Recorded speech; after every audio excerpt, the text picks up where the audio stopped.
Channel. இன்றைக்கி நம்ம என்ன வீடியோ பார்க்க போகிறோம் அப்படின்னா, ஒரு ரொம்பவே ஹெல்த்தியான சூப்பரான ஒரு பொரியல் தான் பார்க்க போகிறோம்.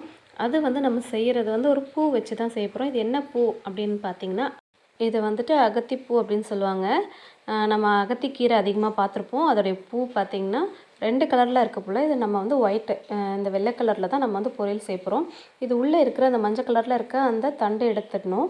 எடுத்துகிட்டு மேலே லைட்டாக அந்த காம்பை கிள்ளிட்டு ஃபுல்லாக க்ளீன் பண்ணி கழுவி பொடியாக கட் பண்ணி வச்சுக்கணும். இதுக்கு பொடியாக நறுக்குன வெங்காயம் 2 பச்சை மிளகாய் இதெல்லாம் பொடியாக நறுக்கி வச்சுருக்கேன். முட்டைகோஸ் கட் பண்ணுற மாதிரி இந்த மாதிரி பொடியாக கட் பண்ணி எடுத்துக்கணும். வாங்க இதை செய்ய ஆரம்பிக்கலாம்.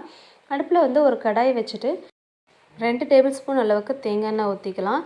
தேங்காய் எண்ணெய் கொஞ்சம் சூடானதும் கடுகு பொரிஞ்சதுக்கப்புறம் பொடியாக நறுக்கி வச்ச வெங்காயம் பச்சை மிளகாய் இதை நல்லா வதக்கிக்கலாம். இது கூடவே கொஞ்சமாக உப்பும் சேர்த்துக்கலாம்.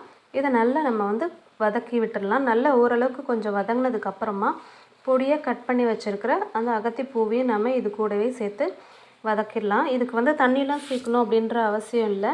இதுலேயே தண்ணி லைட்டாக இதுவாகும். எண்ணெயிலே தான் ஃபுல்லாக செய்யணும். தண்ணி ஊற்றினா நல்லா இருக்காது. அது மட்டும் இல்லை, இது மூடியும் வைக்கக்கூடாது. மூடி வச்சாலும் கசப்பு எடுக்கும். இதில் சிறு கசப்பு இருக்கும் தான், ஆனால் ரொம்பவே சூப்பராக இருக்கும், டேஸ்ட்டாக இருக்கும். இது ரொம்பவே உடம்புக்கு ஹெல்த்தியானது கூட. இதை நல்லா நம்ம அந்த வெங்காயம் கூட நல்லா கலந்து விட்டுடலாம்.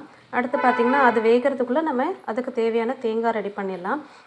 2 கைப்பிடி அளவுக்கு தேங்காய், ஒரு பச்சை மிளகாய், ஒரு 1/4 ஸ்பூன் மஞ்சள் தூள், ஒரு சின்னதாக வெங்காயம், சின்ன வெங்காயம் சைஸ் அவ்வளோதான் வெங்காயம். இதையும் சேர்த்து பல்ஸ் மோடில் நம்ம அரைச்சி எடுத்துக்கலாம். இதை பார்த்திங்கன்னா ரொம்ப அரைச்சிடக்கூடாது, லைட்டாக கொரகொரப்பாக இருக்கிற மாதிரி தான் அரைக்கணும். பல்ஸ் மோடில் வச்சு ஒரு தடவை ஓட்டினா போதும். இந்த பொரியலும் நல்லாவே ரெடி ஆகிடுச்சு. இது கூடவே நம்ம அந்த அரைச்ச தேங்காயும் இது கூட சேர்த்துக்கலாம். சேர்த்துட்டு நல்லா கலந்து விட்டுற வேண்டியது தான். அவ்வளோதான், அடுப்பை ஆஃப் பண்ணிடலாம். பொரியல் ரெடி ஆகிடுச்சு. இந்த பொரியல் கண்டிப்பாக ட்ரை பண்ணி பாருங்கள். ரொம்பவே நல்லாயிருக்கும். இந்த மெத்தட்லேயே ட்ரை பண்ணி பாருங்கள். ரொம்பவே நல்லாயிருக்கும். எல்லாருக்குமே ரொம்ப பிடிக்கும். இந்த வீடியோ பிடிச்சிருந்தா கண்டிப்பாக லைக் பண்ணுங்கள். அது மட்டும் இல்லை, நம்ம சேனலை இப்போ தான் ஃபர்ஸ்ட் டைம் பார்க்குறீங்க அப்படின்னா சப்ஸ்கிரைப் பண்ண மறந்துடாதீங்க. மறுபடியும் ஒரு ஹெல்த்தியான ரெசிபியில் பார்க்கலாம். தேங்க்யூ.